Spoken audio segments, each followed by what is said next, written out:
সম্মানিত সুধী, আসসালামু আলাইকুম ও রাহমাতুল্লাহি ওয়া বারাকাতুহু। যে যেখান থেকেই আমার ভিডিও দেখেন, আমি সকলকে আন্তরিক শুভেচ্ছা এবং অভিনন্দন জানাচ্ছি। ২৪ গণ অভ্যুত্থানের সফলতা একটাই, সেই সফলতাটা হচ্ছে আজ থেকে এই ৯ মাস পূর্বেও যারা বাংলাদেশে স্বাধীনভাবে কথা বলতে পারেনি, মন খুলে কথা বলতে পারেনি এবং মত প্রকাশ করতে পারেনি, এই মুহূর্তে যে মত প্রকাশের যে একটা বিষয় হয়ে দাঁড়িয়েছে, আপনারা যেভাবেই কথা বলুন না কেন, এই মুহূর্তে আপনাদেরকে কেউ অ্যারেস্ট করতে আসবে না। আপনার এই তথ্য প্রযুক্তি আইন নেই, এমনকি কোনো বেসরকারি টিভি চ্যানেল হোক, পত্রিকা হোক, অর্থাৎ এই আপনার ইলেকট্রনিক্স এবং ইলেকট্রিক মিডিয়াতে আপনি যেভাবে মন চায় আপনি মত প্রকাশ করতে পারবেন, কারো বিরুদ্ধে লিখতে পারবেন এবং কথা বলতে পারবেন। এই যে একটা মত প্রকাশের স্বাধীনতা, সেটাই হচ্ছে আমাদের জুলাই বিপ্লবের সবচাইতে বেশি সফলতা। সেই সফলতাটা আমরা গতকাল দেখেছি। আপনারা জানেন যে গত ৫ দিন আগে মাগুরায় ৮ বছরের একটি শিশু ধর্ষণ হয়েছিল। এই ধর্ষণের যে বিষয়টা ছিল, এই ধর্ষণের যে শিশুটি গতকাল না ফেরার দেশে চলে গেছে। এই না ফেরার দেশে চলে যাওয়ার পরপরই এই বাংলাদেশ নাগরিক পার্টির যারা সম্মানিত আপনার মুখ্য নেতৃবৃন্দ আছেন, তাদের মধ্যে হাসনাত আবদুল্লাহ এবং সার্জিস আলম, তারা সেই জানাজায় উপস্থিত হয়েছিলেন। উপস্থিত হওয়ার পরে একটি বেসরকারি টিভি চ্যানেলে আপনার যখন একটি লাইভ প্রোগ্রাম হচ্ছিল, তখন একজন বলছিল যে সেখানে কি হাসনাত আবদুল্লাহ এবং সার্জিস আলমও গিয়েছিল। তখন সেই টিভি চ্যানেলের উপস্থাপিকা বলেছিল এই শুয়োররাও সেখানে গিয়েছিল। অর্থাৎ এই হাসনাত আবদুল্লাহ এবং সার্জিস আলমকে শুয়োর বলা হয়েছে। এবং এর পরপরই এই বিষয়টা যখন আপনার বাংলাদেশের সর্বত্রই ছড়িয়ে পড়লো এবং এই আলোচনার কেন্দ্রবিন্দু চলে আসলো এবং এটা ভাইরাল হয়ে গেল। ভাইরাল হওয়ার সাথে সাথে সেই টিভি চ্যানেলটি সেই উপস্থাপিকা সহ মোট ৩ জনের চাকরিচ্যুত করে তাদেরকে বরখাস্ত করা হয়েছিল।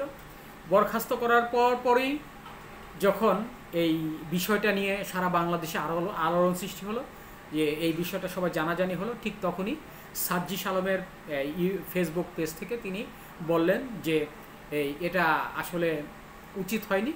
আমরা চাই যেই ৩ জন উপস্থাপিকা এবং যারা এর সাথে জড়িত ছিল তাদের চাকরিটি যেন আবার পুনর্বহাল করা হয়। অর্থাৎ এটাই হচ্ছে জুলাই বিপ্লবের যে একটা গণতন্ত্রকে ফিরিয়ে আনা, জনগণের শাসন ব্যবস্থা এবং জনগণের মতামত প্রকাশের যে একটা স্বাধীনতা, সেই স্বাধীনতাকে শ্রদ্ধার সাথে এই হাসনাত আবদুল্লাহ এবং সার্জিস আলম প্রমাণ করে দিলেন যে আওয়ামী লীগ সরকার গত ১৬ বছরে যে দমনপীড়ন চালিয়েছে, বাংলাদেশের মানুষ কোনো কথা বলতে পারেনি, দেশের এই মানুষকে বিভিন্ন আইনের মাধ্যমে তাদেরকে কণ্ঠ চেপে ধরা হয়েছিল, তাদের কণ্ঠ রোধ করা হয়েছিল। এখন আর সেই সময়টা নেই। এখন আপনি আপনার ইচ্ছা মতো আপনি কথা বলতে পারেন। আমি একটু আগে হাসনাত আবদুল্লাহর একটি কথা বলছিলাম যে ইচ্ছা করলে আমাদেরকে কুকুরের বাচ্চা, কুত্তার বাচ্চা, শুয়োরের বাচ্চা, যেভাবে মন চায় আপনারা গালি দিতে পারেন। আমরা এটার জন্য আন্দোলন করেছি, এটার জন্যই আমরা এই ২৪ যে গণ অভ্যুত্থান, গণ আন্দোলন, সেই আন্দোলনকে আমরা বেগবান করেছি এবং এই মত প্রকাশের যে স্বাধীনতা, সেই স্বাধীনতার জন্যই আমরা দীর্ঘ এই কয়েকটি মাস আমরা আন্দোলন করে শেখ হাসিনার মতো একটি স্বৈরাচারকে এই দেশ থেকে পতন করে এই দেশ থেকে পালিয়ে যেতে বাধ্য করেছি। আসলে আমি আজ থেকে ৬ মাস পূর্বে একটি কথা বলেছিলাম যে পুরাতনকে আমরা চিনি, পুরাতনের ভেতরে কি আছে আমরা জানি এবং নতুনের মধ্যে কি আছে সেটা আমরা জানি না। নতুনদের মধ্যে দেশ চালানোর, গণতন্ত্রকে টিকিয়ে রাখার জন্য, গণতন্ত্রের যে পুনরুদ্ধার করার জন্য যে এই অস্ত্র রয়েছে, সেটা আপনার কলমের অস্ত্র হোক বা মুখের অস্ত্র হোক, সেই অস্ত্রটা আসলে পুরাতনদের মধ্যে তো আমরা দেখেছি। নতুনদের মধ্যে আমরা এই মুহূর্তে যা দেখতে পাচ্ছি যে একটা গণতন্ত্রকে যে পুনরুদ্ধারের যে একটা সফলতা, সেই সফলতাকে আমরা শ্রদ্ধা জানাই। এবং এই শ্রদ্ধার সাথে সাথে আমরা একটি কথা বলতে চাই যে গতকাল যে হাসনাত আবদুল্লাহ এবং সার্জিস আলমকে শুয়োর বলা হয়েছে, এই বিষয়টা যদি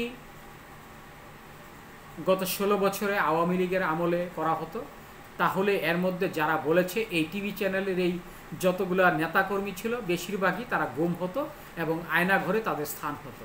কিন্তু সেটা কিন্তু হয়নি। বরঞ্চ যাদের বিরুদ্ধে এই শুয়োর বলা হয়েছে, যেই সার্জিস আলম এবং হাসনাত আবদুল্লাহ, এই দুইজন তাদেরকে চাকরি পুনর্বহাল করার জন্য সেই এই বেসরকারি টিভি চ্যানেলকে বারবার রিকোয়েস্ট করেছে যে তাদেরকে চাকরি ফিরিয়ে দেওয়া হোক। আমরা এই মত প্রকাশের জন্য, আমাদেরকে কুত্তার বাচ্চা শুয়োরের বাচ্চা যে যেভাবেই বলুক না কেন, এই বলাটার জন্যই আমরা এই স্বাধীনতা এনেছি 2024-এ। এই স্বাধীনতাটা এমন একটি স্বাধীনতা যেটাকে আমরা যদি লালন করতে পারি, তাহলে হয়তো যদি সংস্কার করতে পারি, সংস্কার করে যদি আমরা একটি গণতন্ত্র ফিরিয়ে আনতে পারি এবং এই রাষ্ট্রীয় অবকাঠামোটাকে যদি আমরা পরিপক্ক করে এদেশের মানুষকে নিয়ে আমরা একটা সুস্থ স্বাভাবিক নির্বাচন দিতে পারি, আর এই নির্বাচনে যদি এই আপনার একটি দল ক্ষমতায় আসে, সেই দলটা যদি এই বর্তমানের যে প্রেক্ষাপটটাকে উপস্থাপন করে, ভেতরে লালন করে যদি ভবিষ্যতে দেশ পরিচালনার ক্ষেত্রে অগ্রণী ভূমিকা পালন করতে পারে, তাহলেই আমরা মনে করব যে এই জুলাই বিপ্লবটা অত্যন্ত সার্থকতার সাথে সফলতা অর্জন করেছে। এই স্বাধীনতা এবং এই স্বাধীনভাবে গালি দেওয়ার জন্য, স্বাধীনভাবে কথা বলার জন্য, স্বাধীনভাবে পথ চলার জন্য যে অক্লান্ত পরিশ্রম করেছেন আমাদের এই তরুণ ছাত্র সমাজ, তাদেরকে আমরা স্যালুট জানাই। ধন্যবাদ সবাইকে।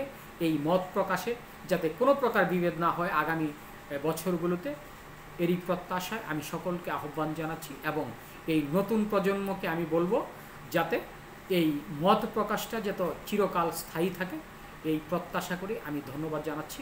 ধন্যবাদ সবাইকে। আসসালামু আলাইকুম। ভালো থাকবেন, সুস্থ থাকবেন, নিরাপদে থাকবেন।